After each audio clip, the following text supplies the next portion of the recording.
Hello दोस्तों, स्वागत है आप सभी का दोबारा से आई एग्जाम बी में। तो यहाँ पर हमारे इस वीडियो में हम लोग अप्रैल से लेकर अप्रैल मई जून तक हम लोगों ने क्या करना है, यहाँ पर 3 महीने के जो एजुकेशन से रिलेटेड करंट अफेयर है सारा पढ़ना है। पार्ट 1 आप लोगों ने देख लिया होगा, नहीं देखा है तो पार्ट 1 देख लेना, उसके बाद आपको थोड़ा देखने में समझ में आ जाएगा। लिखा यहाँ पे इंग्लिश में, हिंदी में आपको मैं पूरा का पूरा समझाऊंगा।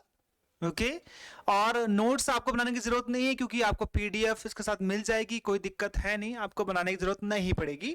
तो देखिए हम लोगों ने मैंने आपको पहले ही बोला था कि जो हमारा ये 3 सीरीज होगा 3 वीडियो का, उसमें हम लोग 3-3 महीने यानी कि जनवरी से लेकर जो अक्टूबर है हम इसको पूरा कवर कर देंगे। सितंबर तक चलेगा फिलहाल 3-3 महीने का, और अगर पेपर एमआरएस का दिसंबर तक में होता है तो मैं यहाँ पर एक चौथा भी ले आऊंगा जिसमें आपका ये पूरा का पूरा कवर हो जाएगा। 4 वीडियो में आपका 10 नंबर का जो आने वाला है कंप्लीट हो जाएगा।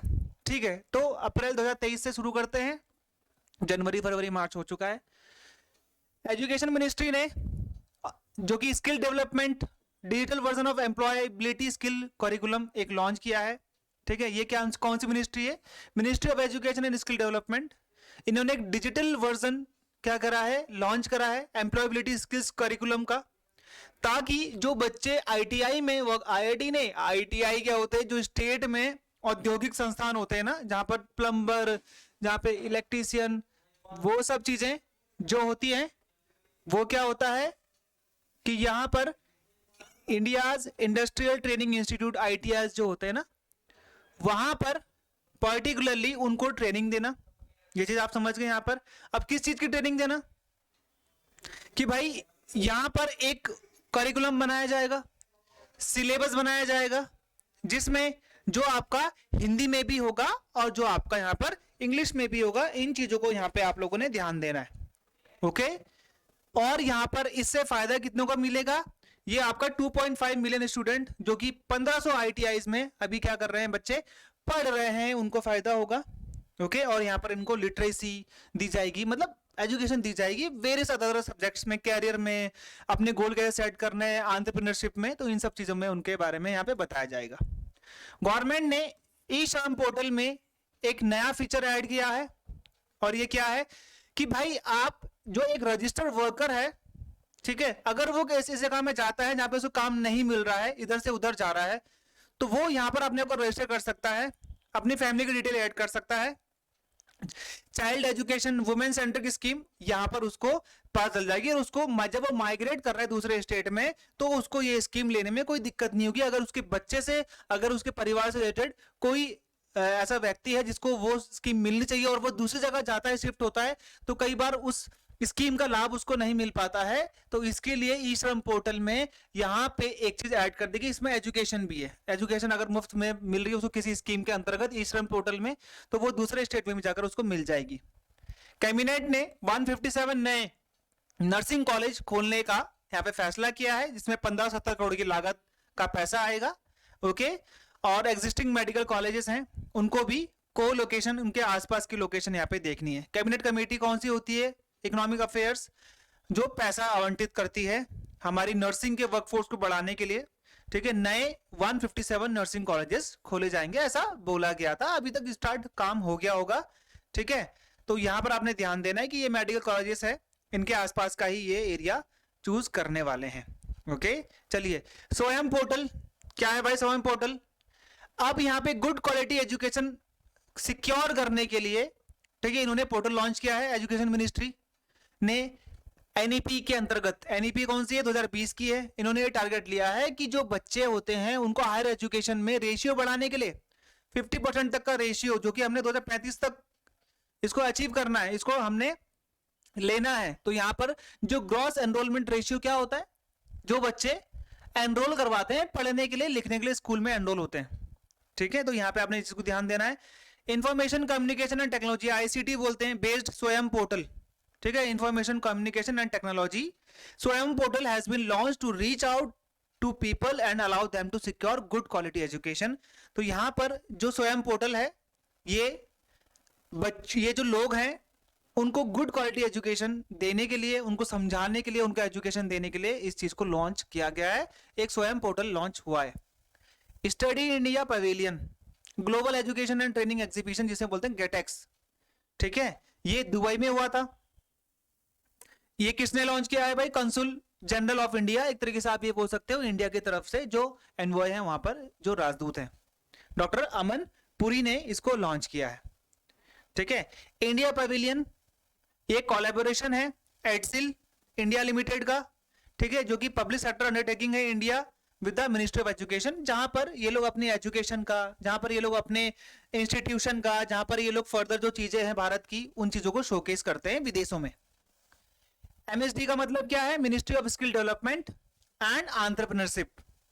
इन्होंने एजुकेशन मिनिस्ट्री के साथ मिलकर फ्यूचर ऑफ वर्क एग्जीबिशन, जो किसका पार्ट है? तीसरी एजुकेशन वर्किंग ग्रुप का, जो कि G20 के अंतर्गत एक मीटिंग होनी है।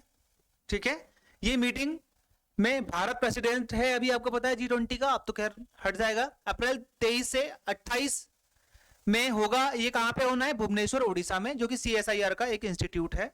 तो ये आपका क्वेश्चन कहां पे बन सकता है? यहाँ पे थर्ड एजुकेशन वर्किंग ग्रुप कहां पे हुआ था? तो ये ध्यान देना, उड़ीसा में। यहाँ पे मैं बताता हूँ कौन कौन से क्वेश्चन आपसे पूछे जाएंगे। डेट तो नहीं पूछेंगे, लेकिन हाँ आपसे ये पूछ सकते हैं कहां पे हुई थी थर्ड एजुकेशन वर्किंग ग्रुप की मीटिंग। ओके, एक इंडो अमेरिकन है नेली बेंदापुडी, इनको इमिग्रेंट अचीवमेंट अवार्ड दिया गया। क्यों? क्योंकि ये पेन स्टेट यूनिवर्सिटी, ठीक है, प्रेसिडेंट है। एक सबसे अच्छा अवार्ड दिया गया क्योंकि इन्होंने यूएस की एजुकेशन सेक्टर में, हायर एजुकेशन में बहुत बड़ा कंट्रीब्यूशन दिया। ये हर साल दिया जाता है, एक इंडिविजुअल को, एक संस्थान को भी देते हैं, ताकि वो अपनी जो अमेरिका की जो हेरिटेज है, उसका जो नेशन, उसका जो एजुकेशन है, उस पर जो भी लोग यहाँ पे वर्क करते हैं, ये उन्हीं को दिया जाता है। मई 2023 की न्यूज है। ये नाम आप लोग याद रखना, एग्जाम में पूछ सकता है। ठीक है, ये इंडो अमेरिकन है, नीली बेंदापुदी है, ये आपसे दोनों में क्वेश्चन में आपसे पूछा जा सकता है। ओके, ये चीज आप यहाँ पे इनको ध्यान देना। IFSC foreign university out of UGC AICTE, ठीक है, एमबिट। AICTE का मतलब क्या आता है? All India council for technical education act, ठीक है, टेक्निकल एजुकेशन के अंतर्गत आता है। यूनिवर्सिटी ग्रांट कमीशन, ये आपको पता है। IFSC एक पार्ट है। फाइनेंस मिनिस्ट्री ने ये एक नोटिफाई किया है, ये चीज बताई है कि financial management, fintech, science, technology, engineering and mathematics, जो कि फॉरेन इंस्टीट्यूट के द्वारा यहां पर ऑफर करी जा रही है भारत में। तो international finance service centre IFSC, जिसको हम बोलते हैं इंटरनेशनल फाइनेंस सर्विस सेंटर, ये outside the ambit of certain provision of UGC act के अंतर्गत इनको अब नहीं लिया जाएगा, और AICTE के अंतर्गत भी इनको नहीं लिया जाएगा। ऐसा ये बोल रहे हैं कि इनके एम्बिट से आउटसाइड, मतलब ये बाहर है। IFSC अथॉरिटी भी ही इसका अब रेगुलेटरी होगा। टर्म्स एंड कंडीशन भी यही लोग एस्टेब्लिश करेंगे कि भाई क्या रिपोर्टिंग स्ट्रक्चर रहेगा, रिक्वायरमेंट, एडमिनिस्ट्रेशन फंक्शन सब कौन करेगा? अब IFSC करेगा। एक नया MBA प्रोग्राम चला है MSME मैनेजमेंट ने, ठीक है, इन MSME मैनेजमेंट। MSME क्या है? Micro small and medium enterprises, सूक्ष्म लघु और क्या होगा यहाँ पे आप ध्यान देना, सूक्ष्म, ठीक है, लघु और मध्यम एंटरप्राइजेस बोल सकते हो, उद्योग बोल सकते हो आप इनको। तो नेशनल इंस्टीट्यूट है MSME का, नारायण तातू राणे इनके मिनिस्टर है भारत में। ये एक बॉडी है MSME मिनिस्टर के अंतर्गत। इन्होंने पार्टनरशिप करी है भुवनेश्वर बेस्ड बी स्कूल से, जो कि ये ASBM यूनिवर्सिटी, जिन्होंने new residential MBA programme launch किया है, जिसका नाम है MSME मैनेजमेंट, जो कि MBA के अंतर्गत एक तरीके की स्टडी होगी। तो ये कुछ बच्चे सिलेक्ट करे जाएंगे 2 साल के प्रोग्राम के लिए। इसमें 4 सेमेस्टर होंगे, जहां पे इनको ये एजुकेशन लोन देंगे स्टार विद्या नेशनल स्कीम से, ठीक है, जो कि बैंक ऑफ इंडिया के अंतर्गत आती है। ये आएगा आपका स्टार विद्या नेशनल स्कीम, ठीक है, यहाँ पर बच्चों को लोन दिया जाता है। ओके, और ये किसके साथ हुआ है? तो ध्यान देना, national institute of micro small and medium enterprises, जिसे हम बोलते हैं नी MSME। ये है नया MBA प्रोग्राम, किसने लॉन्च किया है? नी MSME ने। तो ये चीज आप लोग यहाँ पे ध्यान देना। पोषण भी, पढ़ाई भी। अब जो केंद्र है, उन्होंने अर्ली चाइल्डहुड केयर और एजुकेशन थ्रू आंगनवाड़ी के थ्रू, बच्चा क्या होता है सबसे पहले कहां जाता है? आंगनवाड़ी में जाता है। आंगनवाड़ी में जब बच्चा जाएगा तो बच्चा देखेगा कि भाई क्या क्या चीजें हैं, कैसे कैसी चीजें हैं, जो वो बच्चा बेसिक से पहले से ही सीख गया, जो वो बच्चा समझ गया बचपन से ही, वही उसको जीवन भर याद रहता है, जीवन पर्यंत याद रहता है। तो यहां पर स्मृति ईरानी जी, जो कि महिला एवं बाल विकास मंत्री हैं, उन्होंने सितंबर 2022 में बोला था कि सेंटर केंद्र एक चीज प्लानिंग कर रहा है जिसमें बच्चे की जो चाइल्डहुड केयर है, बचपन से जो केयर है, एजुकेशन, वो आंगनवाड़ी से होंगे, जो कि 14 लाख आंगनवाड़ी सेंटर है, जो कि पोषण भी पढ़ाई भी एक तरीके का स्लोगन हम लोग स्टार्ट करेंगे, जिसके अंतर्गत बच्चों की यहाँ पर पढ़ाई वढ़ाई देख रेख और उनका पोषण सब होगा। ठीक है, इसके तहत आंगनवाड़ी जो सेंटर्स हैं उन सब चीजों को देखा जाएगा। ठीक है, उनके न्यूट्रिशनल एस्पेक्ट को देखा जाएगा, क्योंकि आंगनवाड़ी मदर जो होती है एक तरीके से बच्चों के बारे में सब चीज जानती है। ठीक है, और 3 सालों तक ये चीज चलेगी। ठीक है, और ये बच्चे के डेवलपमेंट में, बच्चे के विकास में एक महत्वपूर्ण चीज अपनाएगी या फिर एक मील का पत्थर साबित होगा।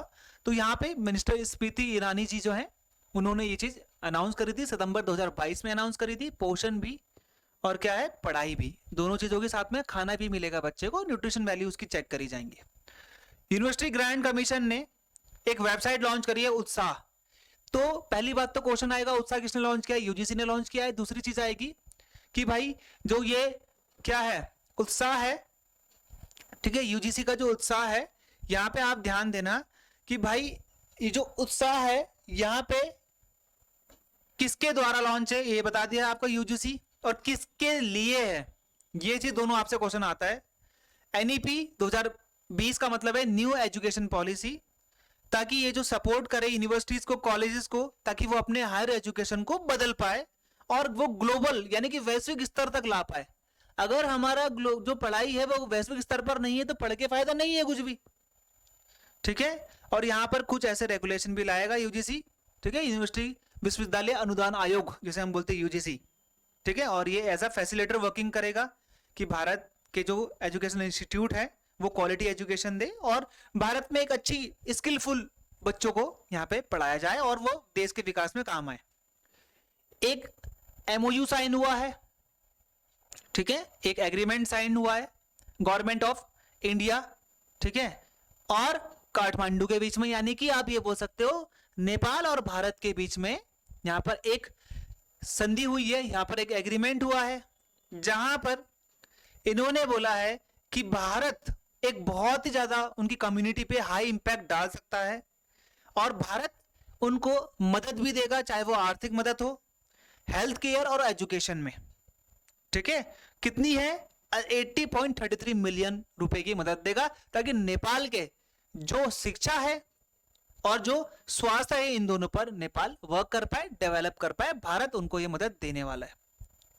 कैबिनेट ने अप्रूव करा है एक तरीके की एमओयू का मतलब क्या होता है? एमओयू होता है मेमोरेंडम ऑफ अंडरस्टैंडिंग, एग्रीमेंट बोल सकते हो आप। National institute of charter accountant जिसको हम बोलते हैं आईसीएआई, ठीक है। दूसरा है यहाँ पे मालदीव्स। तो आईसीएआई ने किसके साथ एमओयू साइन करा है? तो ध्यान देना ये मालदीव है। पहला क्वेश्चन यहाँ पे आपका इससे आ गया। ओके, तो आईसीएआई हेल्प करेगा मालदीव की कि भाई ये अपनी जो प्रोफेशन है, जो अपना अकाउंटेंसी प्रोफेशन है, इसको एक्सपोर्ट करवाए सर्विसेज को। हम लोग हेल्प करवाएंगे कि भाई आपका ये जो अकाउंटेंसी का जो आप कोर्स कराते हो अपने वहां पे, ठीक है, हम इसको और कैसे बेहतर बना सकते हैं। हम लोग टॉप लेवल पोजीशन में पहुंचा सकते हैं दुनिया को, क्योंकि भारत के लोग टॉप पोजीशंस में हैं। अगर आप माइक्रोसॉफ्ट देखो, अगर आप गूगल देखो, आप वर्ल्ड बैंक देख लो, आप भारत के ही लोग हैं हर जगह। ओके, आप चाहे आईसीसी के चेयरमैन देख लो, आपको सब जगह भारतीय ही मिलेंगे, बड़े बड़े टॉप पोजीशन में, बड़े बड़े उसमें जो कंपनीज है। आपको गूगल जैसी में सुंदर पिचाई है, ठीक है, माइक्रोसॉफ्ट में सत्या नडेला, तो बड़ी बड़ी कंपनीज है भारत ही है अब, ठीक है। ये चीज को आप ध्यान देना। मिनिस्ट्री ऑफ एजुकेशन और वर्ल्ड बैंक के बीच में, ठीक है, वर्ल्ड बैंक के अभी कौन है? अजय बांगा, जो मास्टर कार्ड के पहले सीईओ थे। तो एजुकेशन मंत्रालय ने, धर्मेंद्र प्रधान नाम याद रखना, ठीक है। वर्ल्ड बैंक ने एक वर्कशॉप लॉन्च करी है, school to work transition under STARS programme. STARS programme किसका है? वर्ल्ड बैंक और मिनिस्ट्री ऑफ एजुकेशन का। ये एक वर्कशॉप है जहां पर बच्चों को चीजें सिखाई जाएंगी। अब ध्यान देना कि आपसे पूछा जाएगा मिनिस्ट्री ऑफ एजुकेशन और वर्ल्ड बैंक ने मिलकर एक वर्कशॉप चलाई थी, कहां पर? तो याद रखना मुंबई, ये आएगा पहला क्वेश्चन, जो कि स्टार्स प्रोग्राम के अंतर्गत दूसरा क्वेश्चन। ये दो बन सकते हैं आपके। और ये जो वर्कशॉप है, ये श्री संजय कुमार, जो कि सेक्रेटरी हैं स्कूल एजुकेशन के भारत के, उन्होंने इस चीज को चेयर किया था। ये तो नहीं आएगा, लेकिन हाँ दो क्वेश्चन आपको बताया, वो क्वेश्चन बन सकते हैं। केरला ने अपनी खुद की इंस्टीट्यूशनल रैंकिंग फ्रेमवर्क को लॉन्च किया है। इससे क्या होता है? देखो, केरला एक कोस्टल स्टेट है भाई भारत का, ओके।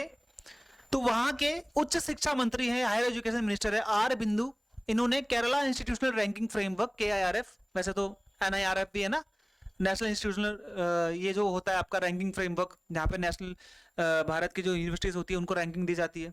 तो ये आप ध्यान देना कि ये पहला स्टेट बन गया जिसने स्टेट स्पेसिफिक रैंकिंग फ्रेमवर्क निकाला, जहाँ पे जो स्टेट के इंस्टीट्यूट होते हैं उनको रैंकिंग दी जाती है। तो पहला स्टेट बन गया है केरला। केरला हर चीज में, एजुकेशन में नंबर 1 है, लिंगानुपात में नंबर 1, सबसे अच्छे कामों में केरला सबसे नंबर 1 है। डिजिटलाइजेशन में, डिजिटल स्कूल भी पहला वहीं खुला, डिजिटल बैंक भी सबसे पहले वहीं खुला, सब कुछ में आपको केरला मिलेगा। तो ये इसलिए इंपॉर्टेंट था। तो केरला पहला स्टेट बन चुका है जिसने अपनी खुद की इंस्टीट्यूशनल रैंकिंग फ्रेमवर्क को तैयार किया है, जो कि हायर एजुकेशन की है, ठीक है। और इसको कौन इंप्लीमेंट करेगा? Kerala state higher education council, KSHEC, इसको इंप्लीमेंटिंग एजेंसी है, और ये खुद एनुअल रैंकिंग देंगे इस राज्य के जो भी इंस्टीट्यूट होंगे। वर्ल्ड बैंक ने अप्रूव करे $255.5 मिलियन लोन, ताकि ये भारत में टेक्निकल एजुकेशन को बढ़ावा दे सके और विकास कर सके। तो ध्यान देना, वर्ल्ड बैंक, पहला तो याद रखना कि टेक्निकल एजुकेशन के लिए लोन किसने दिया? वर्ल्ड बैंक, पहला क्वेश्चन। दूसरा आया, वर्ल्ड बैंक ने भारत की टेक्निकल एजुकेशन को बढ़ाने के लिए कितना रुपए का लोन दिया? तो $255.5 मिलियन, दूसरा हो गया। अब आएगा कि वर्ल्ड बैंक ने भारत को $255.5 मिलियन दिए हैं, वो किस चीज के लिए दिए हैं? तो याद रखना, टेक्निकल एजुकेशन के लिए दिए हैं, को बढ़ावा देने के लिए दिए हैं, विकास करने के लिए दिए हैं। ओके, ये चीज होगी आपके यहाँ पे। 3 क्वेश्चन मैंने आपको बता दिया, ताकि बच्चों को अच्छी तकनीकी शिक्षा मिल पाए, ताकि बच्चों को अच्छा यहाँ पे तकनीकी विकास हो पाए। ओके, तो यहाँ पर इससे 3,50,000 स्टूडेंट्स एनुअली बेनिफिटेड होंगे। और यहाँ पर जो गवर्नमेंट के द्वारा रन किए जा रहे हैं इंस्टीट्यूट, ठीक है, उनको यहाँ पर पर्टिकुलरली एक तरीके से एक नया डेवलपमेंट देखने को मिलेगा। टेक्निकल बीटेक कोर्सेज की यहाँ पे बात करी जा रही है। एयरटेल मैनेज करेगा क्लाउड सिस्टम कंटेंट का डिजिटल एजुकेशन प्लेटफॉर्म दीक्षा एक क्या है? दीक्षा एक है फ्री एजुकेशनल प्लेटफॉर्म। ओके, तो यहां पर इसका क्लाउड, अब यहां पे कंटेंट डालेंगे तो भाई आपको मेमोरी चाहिए, तो आपको उसको सिक्योर भी रखना है, कोई दूसरा ना चुरा ले। तो यहां पर एयरटेल को चुना गया है, ताकि वो जो ये दीक्षा पोर्टल है भारत का फ्री एजुकेशन, सरकारी फ्री एजुकेशन पोर्टल, इसको क्लाउड बेस को मैनेज करने के लिए, कंटेंट डिलीवरी को मैनेज करने के लिए। तो ये ध्यान देना भाई, दीक्षा क्या है?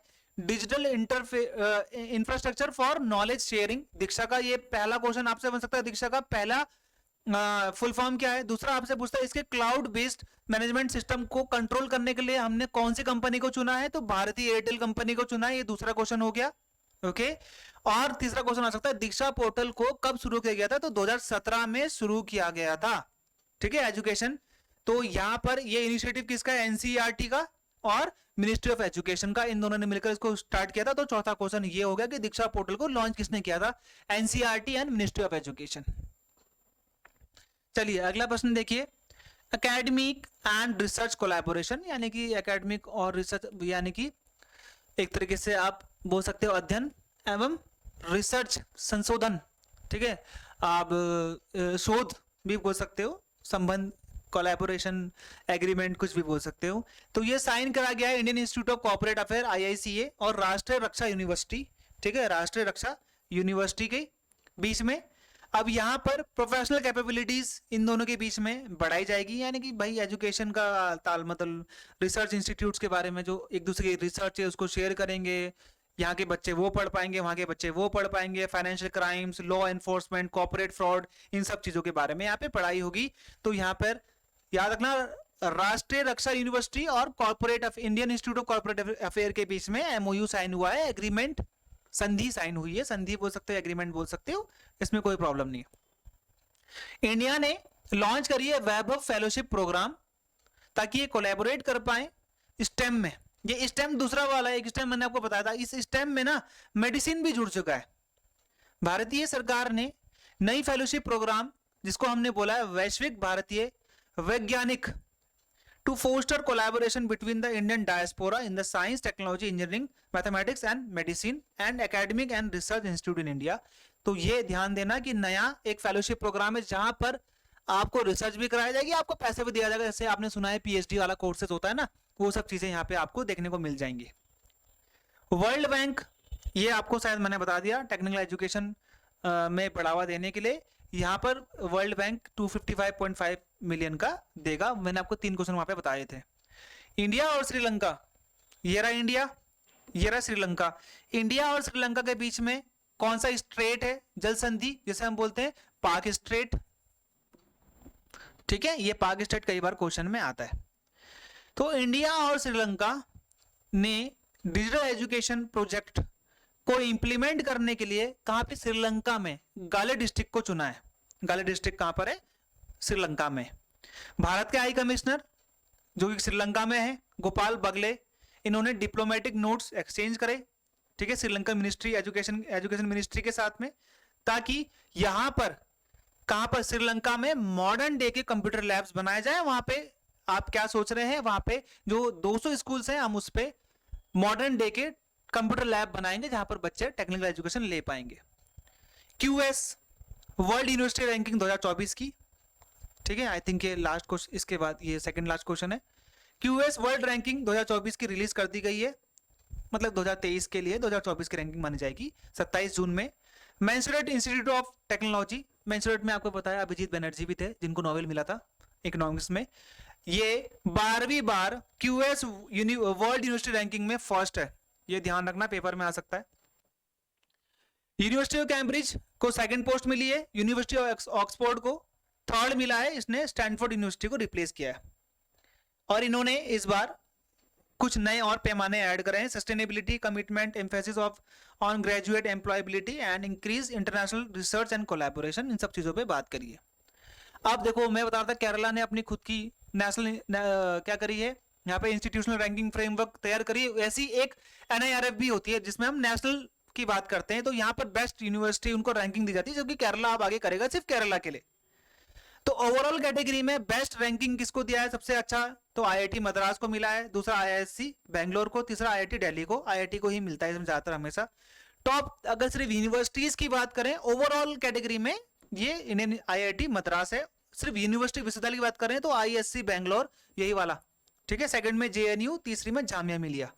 ओवरऑल कैटेगरी में, ओवरऑल यूनिवर्सिटी की अगर देखा जाए टॉप 3 यूनिवर्सिटी में, तो NIRF रैंकिंग जिसे हम बोलते हैं नेशनल इंस्टीट्यूशनल, वो केरला का था सिर्फ, ठीक है। अब ये लास्ट क्वेश्चन है, पुणे ने होस्ट किया G20 का 4th educational working group meeting. Third मैंने आपको पढ़ा दिया था, 4th पुणे ने करा, तो याद रखना G20 की 4th एजुकेशनल वर्किंग ग्रुप कहां पे हुई, पुणे में हुई। तो ये आप लोग यहाँ पे ध्यान देना कि ये पूछा जाएगा आपसे, डेट तो आपसे पूछा नहीं जाएगी। और यहाँ पे याद रखना कितने डेलीगेट्स ने, यानी कितने लोगों ने इसको अटेंड किया, जो कि बुलाए गए थे 85 मेंबर्स ने इसको अटेंड किया, जो कि यहाँ पे G20 के मेंबर्स कंट्री थे, ठीक है। अब तो 21 हो गए।